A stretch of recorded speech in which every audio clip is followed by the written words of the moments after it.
Hello, स्वागत है आपका इंडियाज ऑनलाइन लर्निंग प्लेटफॉर्म में जिसका नाम है लर्न एट। लर्न करना है तो लर्न एट पर ही।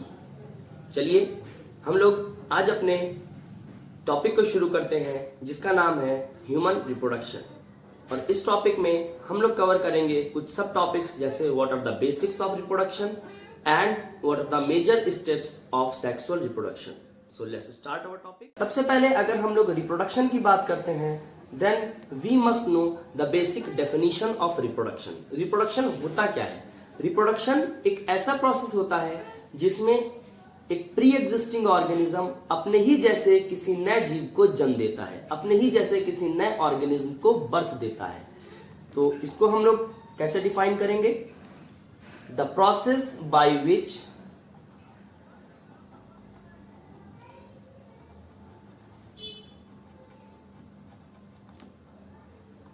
a pre-existing organism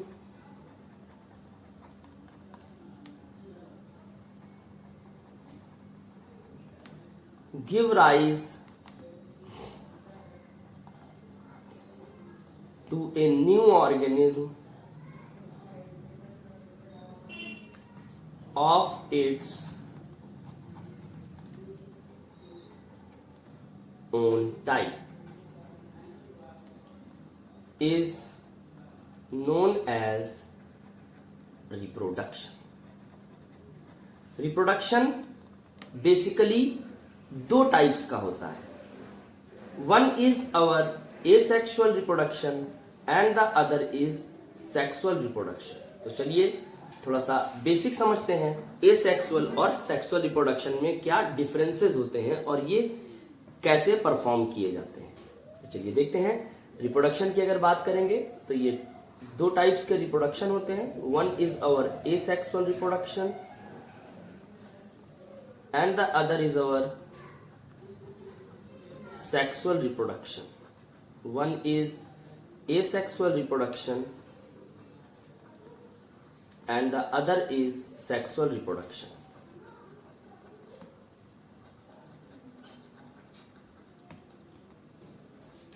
asexual reproduction की अगर बात करेंगे तो एसेक्सुअल रिप्रोडक्शन एक ऐसा रिप्रोडक्शन होता है जहां पर गैमीट्स का फ्यूजन नहीं होता। वहीं पर सेक्सुअल रिप्रोडक्शन ऐसे रिप्रोडक्शन को बोला जाएगा जहां पर गैमीट्स का फ्यूजन होता है। So asexual reproduction does not involves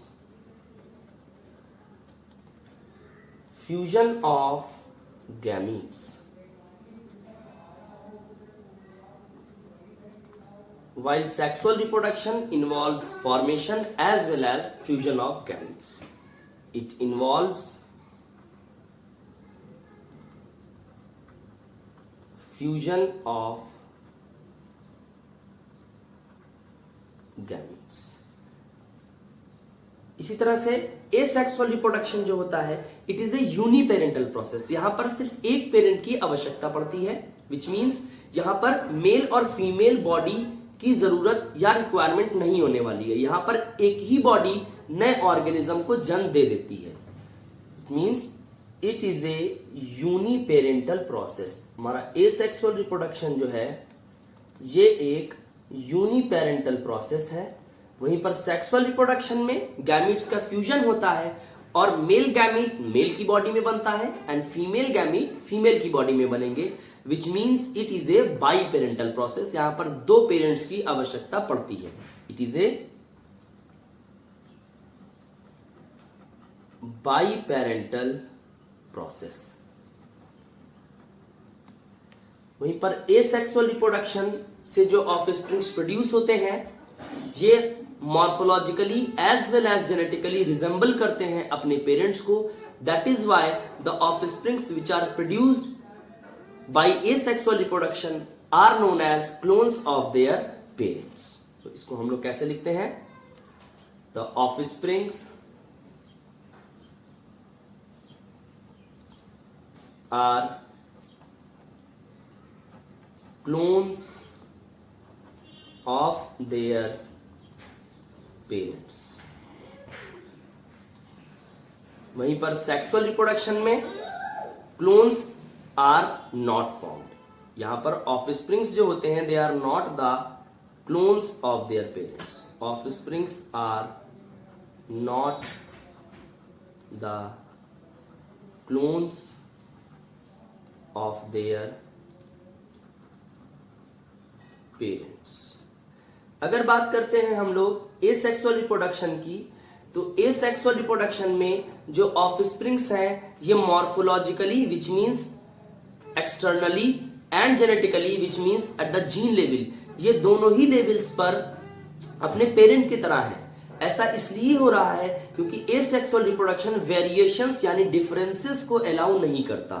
तो इसको हम लोग कैसे लिखते हैं, asexual reproduction does not allows variations, asexual reproduction variations को अलाउ नहीं करता, while sexual reproduction allows variations. Sexual reproduction variations को अलाउ करता है। वेरिएशन क्या होता है, variation is the degree by which N offspring differ from its parents, वो मात्रा, वो क्वांटिटी जिसमें एक ऑफस्प्रिंग अपने पेरेंट से डिफर कर रहा है, अलग दिख रहा है, उसको हम लोग वेरिएशन कहते हैं। और वेरिएशंस सिर्फ और सिर्फ सेक्सुअल रिप्रोड्यूसिंग ऑर्गेनिजम्स में पाए जाते हैं, जबकि एसेक्सुअल रिप्रोड्यूसिंग ऑर्गेनिजम्स वेरिएशन नहीं शो करते हैं। आगे जब बढ़ेंगे तो यहां पर एग्जाम्पल्स को कंसीडर करते हैं। एग्जाम्पल्स की अगर बात करेंगे तो हमारे जो लोअर ऑर्गेनिजम्स हैं वो एसेक्सुअल रिप्रोडक्शन शो करते हैं मेन रूप से। लोअर ऑर्गेनिजम्स विच मींस जिनकी बॉडी बहुत ज्यादा कॉम्प्लेक्स नहीं है, जिनकी बॉडी सिंपल ऑर्गेनाइजेशन है, जिनकी बॉडी में वहां पर एसेक्सुअल रिप्रोडक्शन पाया जाता है। जैसे कि हमारा बैक्टीरिया हो गया, हमारा लोअर प्लांट्स में जैसे आप जाएंगे तो एल्गी हो गया, इन सब में एसेक्सुअल रिप्रोडक्शन भी पाया जाता है। वहीं पर अगर हम लोग बात करते हैं सेक्सुअल रिप्रोडक्शन की, तो मेनली हायर ऑर्गेनिजम्स जो होते हैं वो सेक्सुअल रिप्रोडक्शन शो करते हैं। जैसे यहां पर हम लोग इंक्लूड कर सकते हैं, including flowering plants, that is हमारे एंजियोस्पर्म्स जो होते हैं, flowering plants and human beings. Humans भी सेक्सुअल रिप्रोडक्शन ही शो करते हैं। और अब हम लोग बढ़ते हैं ह्यूमंस में सेक्सुअल रिप्रोडक्शन कैसे होता है और इनके क्या मेजर स्टेप्स हैं। तो चलिए स्टार्ट करते हैं हमारे टॉपिक को, that is the steps of sexual reproduction. Steps of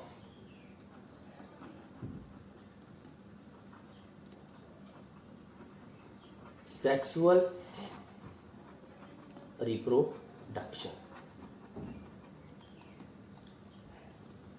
समझिएगा, अगर ह्यूमंस की बात करते हैं,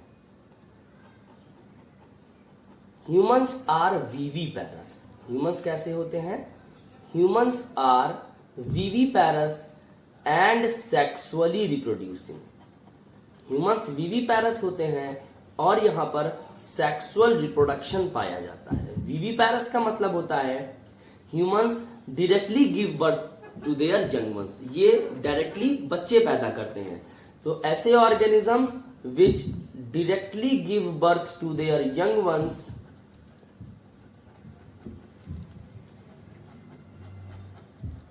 give birth to their young ones, they are known as viviparous। और ह्यूमन में सेक्सुअल रिप्रोडक्शन पाया जाता है, इसलिए ह्यूमंस आर सेक्सुअली रिप्रोड्यूसिंग। अब हम लोग देखते हैं ह्यूमंस में सेक्सुअल रिप्रोडक्शन में कितने स्टेप्स पाए जाते हैं। तो यहां पर कुछ मेजर स्टेप्स जो ह्यूमन में सेक्सुअल रिप्रोडक्शन के दिए हैं उनकी बात करते हैं। तो यहां पर let us talk about the major steps। सबसे पहला स्टेप जो सेक्सुअल रिप्रोडक्शन में आता है दैट इज अवर गैमीटोजेनेसिस। गैमीटोजेनेसिस, गैमीटोजेनेसिस की अगर बात करते हैं तो गैमीटोजेनेसिस एक ऐसा प्रोसेस होता है जहां पर गैमीट्स का फॉर्मेशन होता है। तभी ये जो गैमीटोजेनेसिस वर्ड है इसमें दो चीजें आ रही हैं, gamete plus genesis which means formation of gametes. तो what is gametogenesis, formation of gametes के फॉर्मेशन को हम लोग गैमीटोजेनेसिस कहते हैं। अब देखिए ह्यूमंस में गैमीट्स दो तरह के हो सकते हैं। One is the male gamete, जिसको हम लोग स्पर्म कहते हैं, and other is the female gamete, जिसको हम लोग ओवम कहते हैं। और स्पर्म के फॉर्मेशन को कहा जाता है स्पर्मेटोजेनेसिस, वाइल ओवम के फॉर्मेशन को कहा जाता है oogenesis। Sperm formation is known as spermatogenesis, while formation of ovum is known as oogenesis। Ovum के फॉर्मेशन को oogenesis कहते हैं। अच्छा, अब अगला स्टेप यहां पर जो आता है that is insemination. Next step is insemination. Insemination की अगर बात करेंगे तो इंसेमिनेशन एक ऐसा प्रोसेस होता है जिसमें मेल स्पर्म्स को फीमेल के रिप्रोडक्टिव ट्रैक में ट्रांसफर कर देते हैं। तो इसको हम लोग किस तरह से डिफाइन करते हैं? It is the process by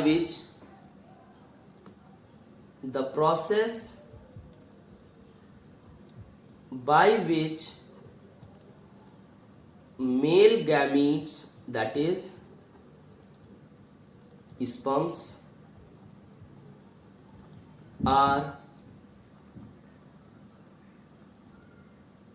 transferred into the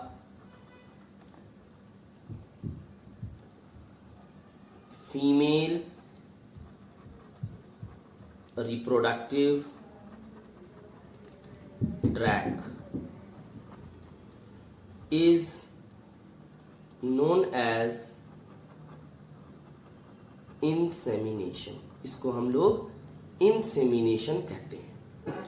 So this was the second step of sexual reproduction. The third step of sexual reproduction is fertilization. The third step is fertilization.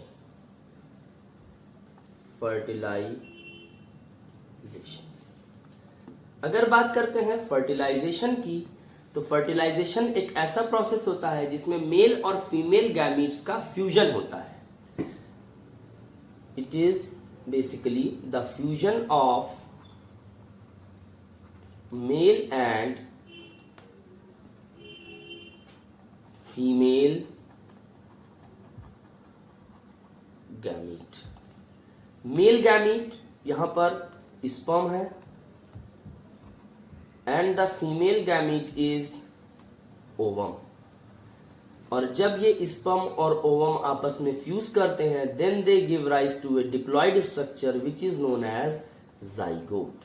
ये आप ध्यान रखिएगा, gametes are always haploid. So चाहे वो sperm हो चाहे वो ovum हो, ये दोनों ही हैप्लॉइड होंगे। Haploid means unpaired condition. वहीं पर अगर बात कर रहे हैं हम लोग डिप्लॉइड की, तो जाइगोट कैसा है? जाइगोट एक डिप्लॉइड स्ट्रक्चर है which means paired condition. So zygote is a diploid structure and zygote is also the product of fertilisation. Zygote क्या होता है? Zygote is the product of fertilisation. ये फर्टिलाइजेशन का प्रोडक्ट होता है। उसके बाद अगला स्टेप आता है आफ्टर फर्टिलाइजेशन। जो अगला स्टेप आने वाला है, the next step is implantation. The next step is implantation. Implantation की अगर बात करते हैं, अब देखिए पहले स्टेप में गैमीट बने, मेल की बॉडी में मेल गैमीट बना, फीमेल की बॉडी में फीमेल गैमीट बना। दूसरे स्टेप में मेल की बॉडी से स्पर्म को फीमेल के रिप्रोडक्टिव ट्रैक में ट्रांसफर कर दिया गया। तीसरे स्टेप में ये दोनों फ्यूज हो गए और क्या बनता है? जाइगोट का फॉर्मेशन हुआ। और चौथा स्टेप यहां पर जो आता है that is your implantation. Implantation का मतलब क्या होता है? ये जाइगोट अब यूटेरस की वॉल में जाकर के अटैच हो जाएगा and this process of attachment of zygote in the wall of uterus is known as implantation. The process और the attachment of zygote into the wall of uterus is called implantation. इसको हम लोग implantation कहते हैं। This is known as implantation. इसको क्या बोला जाता है? इम्प्लांटेशन बोला जाता है। अब यहां पर एक क्वेश्चन और एराइज होता है कि जाइगोट किस स्टेज में जाकर के यूटेरस की वॉल से जुड़ता है, और यूटेरस की वॉल में 3 लेयर्स एक्चुअल में पाई जाती हैं, जो हम लोग चैप्टर जैसे जैसे प्रोसीड करेगा वैसे वैसे हम लोग उस पर आएंगे। यहां पर एक जो बेसिक बात आपको ध्यान रखनी है, जाइगोट की जो है वो ब्लास्टोसिस्ट स्टेज में जाकर यूटेरस की inner most wall that is endometrium से अटैच होता है। तो जाइगोट किस स्टेज में अटैच होता है? In the blastocyst stage. In the blastocyst stage. And the wall of uterus कौन सी है? It is the inner most layer. इस वॉल की इनर मोस्ट लेयर में, in the inner most layer, inner most layer, and this innermost layer is known as endometrium. Endometrium, which means zygote is attached in the blastocyst stage in the endometrial lining or endometrium layer of the uterine wall. This is known as implantation. अब implantation के बाद क्या होगा? अब ये zygote वहां पर जाकर के अटैच हो गया है ब्लास्टोसिस्ट स्टेज में, और अब ये जाइगोट डेवलप करेगा, और जितना भी टेन्योर और जितना भी टाइम पीरियड वहां पर लगेगा, दैट स्टेज और that time period is known as gestation period. So the next step is gestation period. Gestation period. Gestation period क्या होता है? It is the time period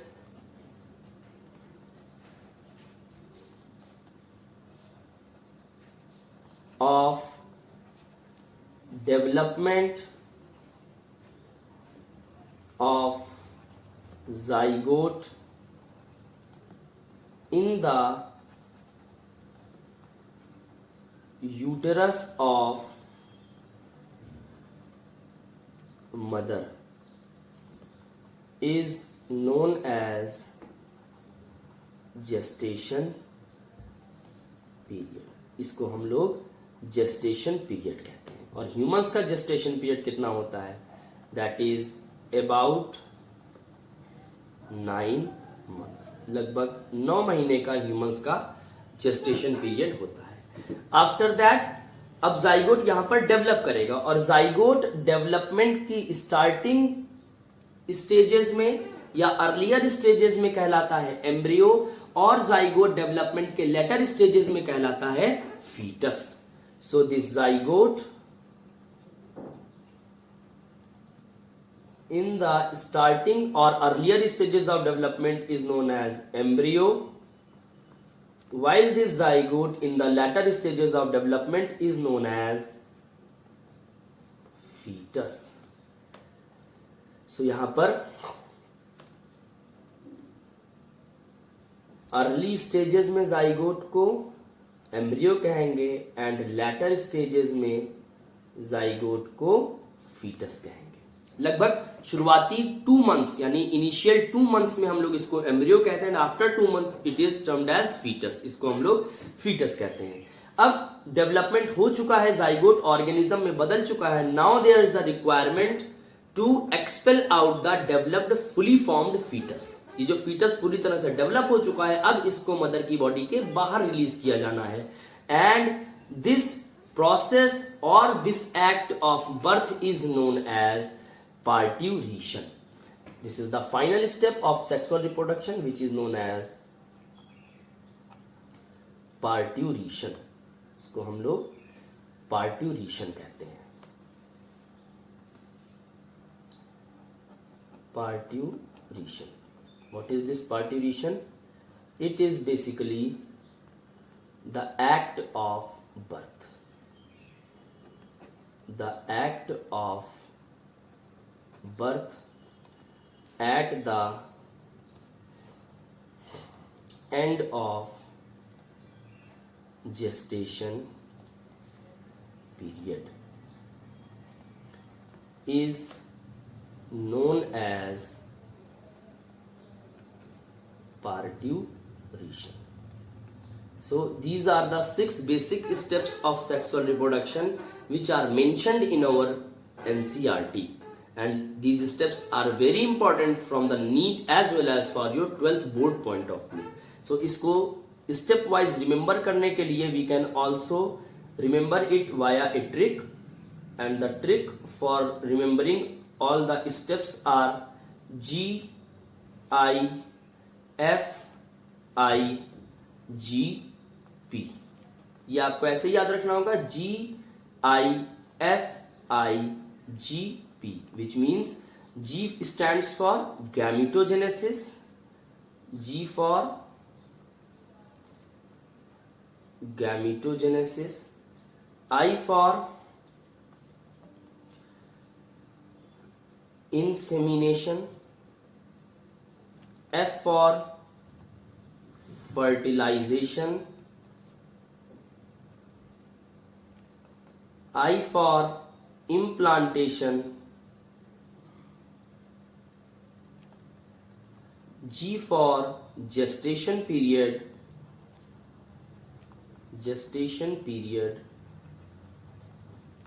and P for parturition. So in this way we have completed our first subtopic, that is the basics of reproduction and the major steps of sexual reproduction. I hope आपको video अच्छा लगा होगा. Thank you.